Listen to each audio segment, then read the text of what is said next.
This video was brought to you by Epidemic Sound. Hey, what is up guys? David Zhao here, and today we're going to look at the Sony 14mm f1.8 G Master, Sony's widest prime lens. Clocking in at $1,598, this lens is beautifully designed and durably built, something we've come to expect from the Sony G Master lineup. It delivers sharp images, extremely low barrel distortion, and great contrast. If you like shooting landscapes, astrophotography, street photography, events, real estate, architecture, or just want to step up your vlogging game, you need to check out this lens.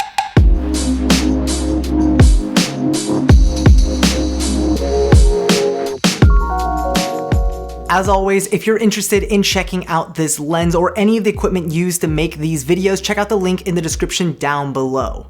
Let's start off with the build quality of the lens. Shockingly, for an f1.8 ultra-wide angled lens, this lens is very compact. As usual with the Sony G Master lenses, the body of the lens is a combination of a textured composite plastic material, rubber, and metal. This lens sports a large bulbous front lens element which houses 14 optical elements with the inclusion of extra low dispersion elements to reduce aberrations and fringing, as well as 2 extreme aspherical elements to control distortion and to render sharper images. The lens has a 9-bladed round aperture which can open as wide as f1.8 and close down to f16. On the body of the lens, you'll find a familiar setup if you've seen or have owned any G Master lenses from Sony.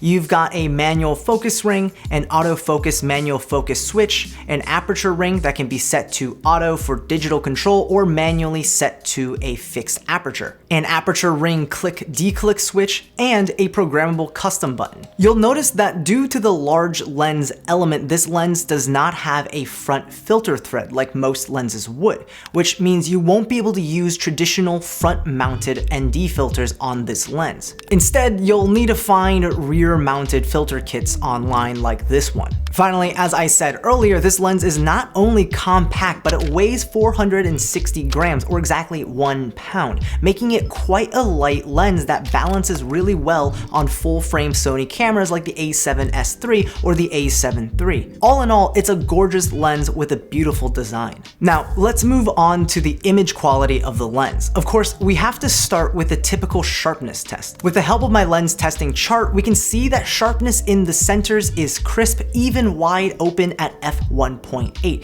It's no surprise that as you stop down through f2.8, f4, and f5.6, it continues to get even sharper.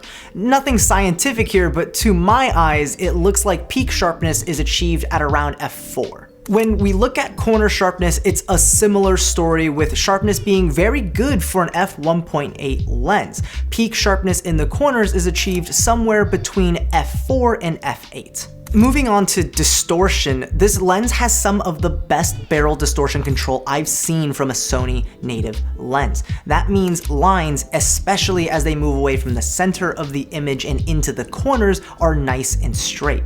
But of course, at such a wide field of view, there will always be perspective distortion. So that just means you'll have to be careful when framing subjects that are on the edges of the image, unless you want a super wide boy door frame or person. When it comes to chromatic aberration and fringing, the only time I could really spot the issue was when the lens was open all the way to f1.8, and even then I'd only find it when I zoomed in on the typical spots you'd find this issue, like high contrast tree branches.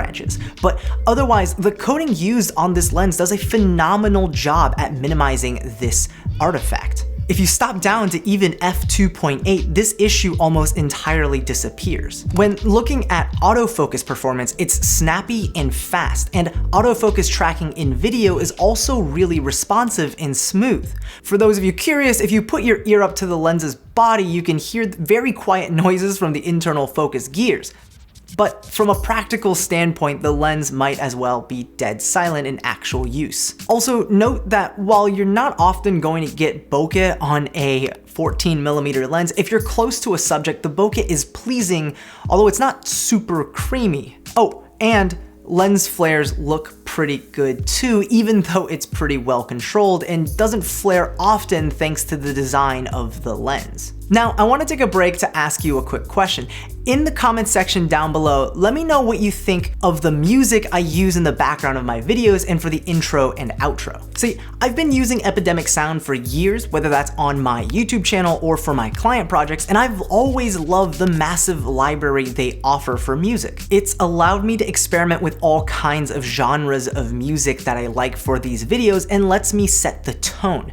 I've been alternating a lot between chill lo-fi, some old school dirty hip-hop, as well as some more modern tropical EDM vibes. So I'm genuinely curious which genre of music you feel best fits these kinds of videos. Thanks to Epidemic Sound, changing between music is as simple as browsing through their ever-growing library of over 35,000 tracks. And depending on the scene I'm trying to edit together, different genres of music can really change the tone of a video. With a quick search, I can find music that can convey a sad tone, a tense tone, or just a chill vibe. On top of that, they've got over 90,000 sound effects in their library, so gone are the days of me finding sound effects from YouTube videos or Googling them, which lets me make transitions in videos more poignant, whether that's a click sound effect as I show a web browser on screen, a VHS play sound effect to start a B-roll segment, or a cash register sound effect when I'm listing the price of a lens. If you're a creator, when it comes to getting music and sound effects, you're always worried about whether music is copyrighted and if you'll get a copyright claim or strike, but with Epidemic Sound, they own the rights to their entire library. Their subscription model starts at just $15 a month, and you simply add your social media channels to your account and you'll be whitelisted and have the rights to use their music in your content. If you're ready to step up your content creation game, check out the link in the description down below to get a 1-month free trial, no strings attached and no commitments. If you don't end up paying for a subscription, the content you create during the time you were using the trial will be whitelisted so you won't get copyright claims. Seriously guys, check it out and get your 1-month free trial today. So here's my conclusion on the Sony 14mm f1.4 G Master.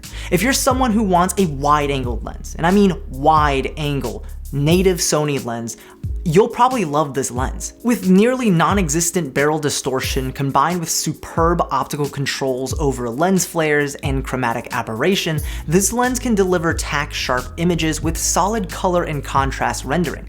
On top of that, this lens is a fast lens at f1.8, meaning if you shoot a lot of low light content, this can make the difference between getting a great looking shot instead of an extremely noisy looking shot. Combine that with something like the A7S III, this lens can deliver insane low light performance. The only cons I can think of is its price tag coming at close to $1,600, making it a hefty investment. On top of that, there's little to no barrel distortion, but there's still perspective distortion, and that's obviously something you'll have to work around by avoiding putting subjects close to the edges of the frame. And lastly, if your workflow involves ND filters, you'll have to get specialized ND filters for this lens. But if you're interested in shooting landscapes, astrophotography, street photography, events, real estate, architecture, or even just vlogging, this lens absolutely nails it while doing it all in an extremely lightweight and compact build. If you shoot any of these types of photography or videography, then I'd say this lens is a must-have. Again, if you're interested in checking out this lens, I'll have it linked in the description down below. Alright guys, that's all for this video. If you enjoyed this video, go ahead and leave a like, subscribe, and get notified of when new videos are released. In the comment section down below, comment what you think of this lens and what cool shots you'd like to get with it. Also, I'm gonna pick a random comment from the first 24 hours of this video going live, and that person is gonna win a free DZP water bottle. So go ahead and comment down below. As always, I'll see you in the next video. Peace.